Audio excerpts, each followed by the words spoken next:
I think we're a long way away from it. I think there's a lot that we need to do. There's a lot of things that we need to bring together. There's not a one-size-fits-all approach. But what we've seen is when you look at things, for example, like reducing food waste, then at the same time, because of implementing some new smart technologies to be able to do that, there's a knock-on effect of that, which is quite positive, that you can also reduce the packaging waste, which is primarily single-use packaging that goes with that. So I think once we look at things as a whole around waste, rather than just taking a tunnel vision on solely food or solely single-use plastic or whatever it might be, but bringing that together, then I think there are some really good possibilities. But if we want to say completely zero waste, then we need to have a lot of infrastructure in the destinations when that waste is coming off the aircraft cabin.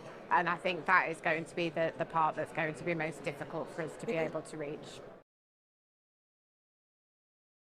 For example, if you are taking off in one continent and there are certain rules there around what needs to happen with food waste and with single-use plastic waste and other waste that's come into contact with food, that's very different in Europe than it is to if you're to land in India, for example, or Canada or someone else in a different continent. So at the moment, though, some of the things that we're seeing on aircraft that are flying within Europe, where they could at least recycle some of their packaging waste, even if it has come into contact with food, is that's not happening either. So where we can do it, where we can actually work within that influence and achieve this, there are some airlines that aren't taking the steps that are necessary to achieve that just yet.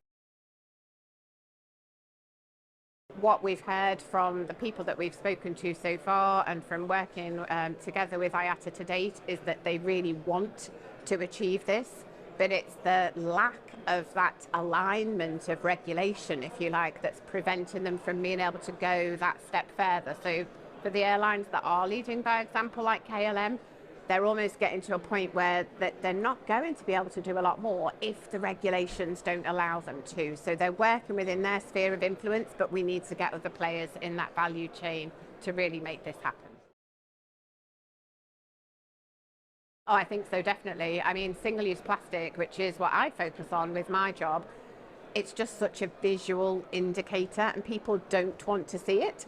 But of course, one of the other issues is that the passengers may not know that alternatives to single-use plastic aren't always as green as they seem either. So whilst it might seem nice to get a glass on the aircraft, or if you're serving jam or other condiments in a small glass jar, the weight of those is going to have a significant input on the emissions factors. So I think one of the things that we need to do as an industry is really help to educate the passengers on that.